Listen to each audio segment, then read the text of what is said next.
नमस्कार, मी ओमकार वाघमारे. आज माझं फायनल इयरचं MBBS कंप्लीट झालेलं आहे आणि मी आज तुम्हाला माझी फर्स्ट इयरची स्टोरी सांगणार आहे. फर्स्ट इयरला मी खूपच निष्काळजी आणि बेशिस्त विद्यार्थी होतो.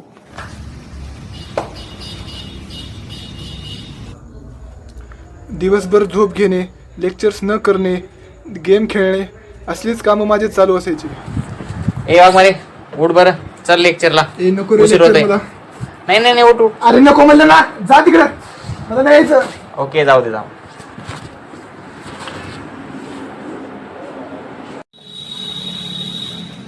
रोहित, कॉलेजचं काय करायचं रे? अरे कोणत्या कॉलेजचे? कॉलेजला सांगितलं का आपल्याला? अरे नाही जायचे, आपल्याला गेम खेळायचे. चल अरे दोघं चल, खेळू. चल. चल, game खेळू.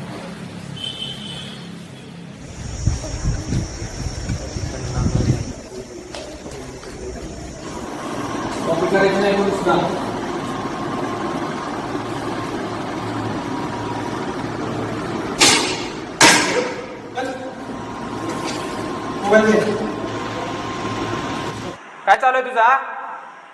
मोबाईल वरून लिहितोस का? कळताय ना तुला? चल निघ बाहेर, चल.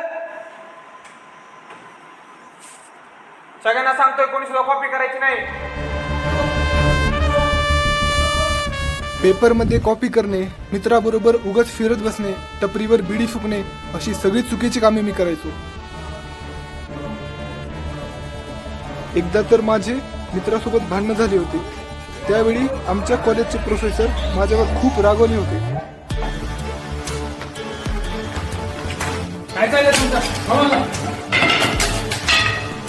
कॉलेजमध्ये ह्यासाठी येता तुम्ही? हे सगळं शिकायला येतं का इथं? तुझं लय झालंय, शेवटची वॉर्निंग देतोय. परत हे करताना दिसलं ना, डायरेक्ट कॉलेजच्या बाहेर काढून दे तुला.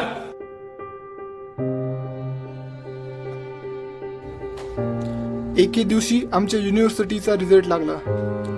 माझे सगळे मित्र पास झाले, पण मी मात्र फेल झालो होतो. त्यावेळी पहिल्यांदा कुठेतरी मनाला वेदना झाल्या होत्या. वर्षभर केलेल्या चुका डोळ्यासमोर येत होत्या, पण काय करणार आता?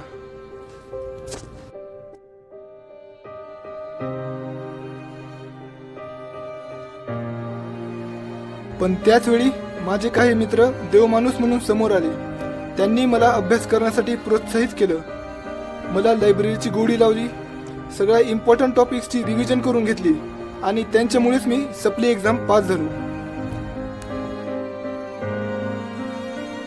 मी फक्त तुम्हाला एवढंच सांगू इच्छितो की फक्त आनंदात सोबत असणारे मित्र नका कमवू, तर तुम्हाला संकटाच्या काळामध्ये मदत करणारे सुद्धा मित्र तुम्ही कमवा. थँक्यू. नमस्कार, माझं नाव प्रणव चव्हाणी आहे. मी सध्या एक इंटर्न डॉक्टर आहे आणि मी आधीपासूनच खूप हुशार होतो आणि मला क्लासमध्ये सुद्धा सर्वात जास्त मार्क्स असायचे. पण एका दिवशी लायब्ररीत अभ्यास करत असताना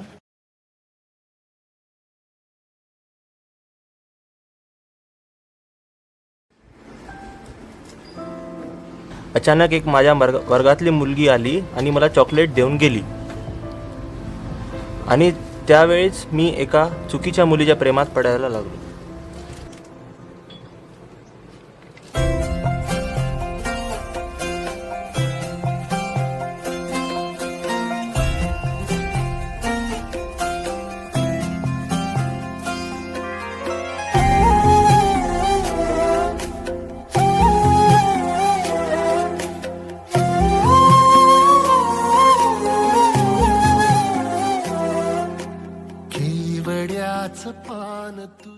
खायला काय काय आवडतं? स्ट्रीट फूड सगळंच आवडतं मला. तुला? मला पण स्ट्रीट फूड खूप आवडतं. एक मिनिट, फोन येतो मला. कोणाचा फोन आहे? मित्राच आहे, असं काही नाही.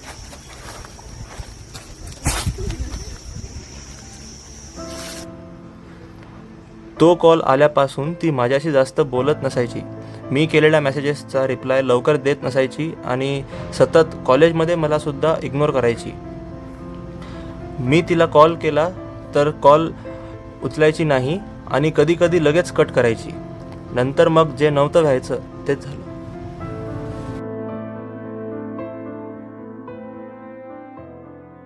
काय झालं, आजकाल भेटायला जात नाही तू तिला? ते माझा फोनच उचलत नाही आजकाल. ते काय माहित काय बिझी झाली की काय. काय झालं रे? ते आजकाल माझा फोन उचलत नाही आहे, मला जास्त भाव पण देत नाही ते. अरे थांब तीच आहे का बघ. अरे हो तेच अरे हो तेच आहे ते. अरे ती कोणासोबत आहे रे? अरे चल बघू. हे काय तू कोणासोबत बसली इथं?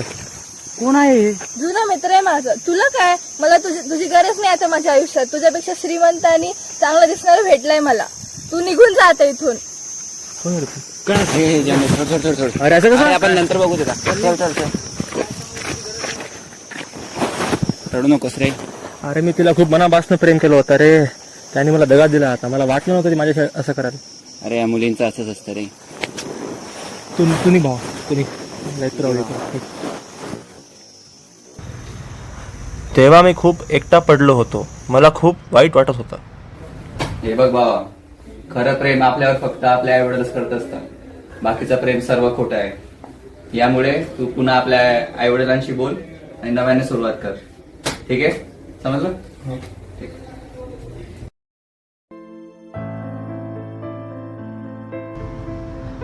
माझ्या मित्राच्या सल्ल्याप्रमाणे मी घरच्यांना सर्व हकीकत सांगितली आणि माझं मन खूप हलकं झालं. माझ्या घरच्यांनी मला समजून सांगितलं आणि मी पुन्हा जोमाने अभ्यासात लागलो.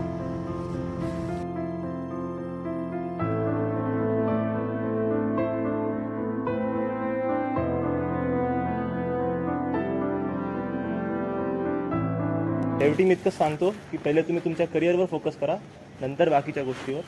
नमस्कार मित्रांनो, मी प्रिया जैन. सध्या पुणे येथे फॅशन डिझायनिंग करते. माझी स्टोरी थोडी वेगळीच आहे. मला MBBS करण्याची इच्छा नसताना पालकांनी मला जबरदस्ती MBBS करायला लावलं.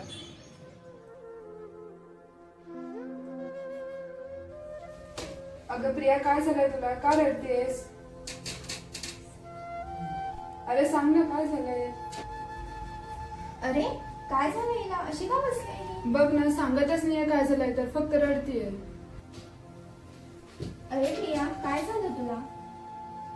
अगं तुम्हाला तर माहिती आहे ना, मला MBBS मध्ये यायची बिलकुल इच्छा नव्हती. मला जबरदस्तीने आणलं इथं. अरे पण तू छान एवढं पहिलं वर्ष पास केलंय, छान मार्क घेतले, आता हे असं काय नवीन काढलं? बघ ना. अगं पण मला इथला तो वास, ओटी मधले ते ब्लड पूर्ण पाहून मला असं जीव पूर्ण गुदमरल्यासारखं होतं. अगं मला नको असं त्याच्या झालं. घरच्यांनाच फोन करलं.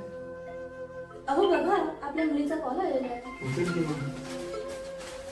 बोल प्रिया, काय झालं तुला रडायला? अगं तुला आधीपासून सांगितलं होतं मला नाही करायचं MBBS वगैरे. मला खूप त्रास होतोय अगं इथं. कशामध्येच माझा इंटरेस्ट नाही, माझी इच्छाच नाही MBBS करायची. असं कसं नाही करायचं तुला? 1 वर्ष तर निघालं ग. तुझ्या बाबांचं स्वप्न होतं हे. त्यांचा स्वभाव तर तुला माहिती आहे ना. हॅलो, आता तुमच्या दोघांचं MBBS कम्प्लीट होत आहे. तुझ्या भावाचं बघणं किती मस्त सुरू आहे. तुझं काय आता मदतच आहे. मी एक स्वप्न बघितलं होतं तुमच्या दोघांना डॉक्टर करायचं, ते आता पूर्ण होऊन जात आहे. तर चांगले अभ्यास कर, मस्त त्याच्यासारखं जिद्दीने MBA ला नंबर लाव. ठीक आहे.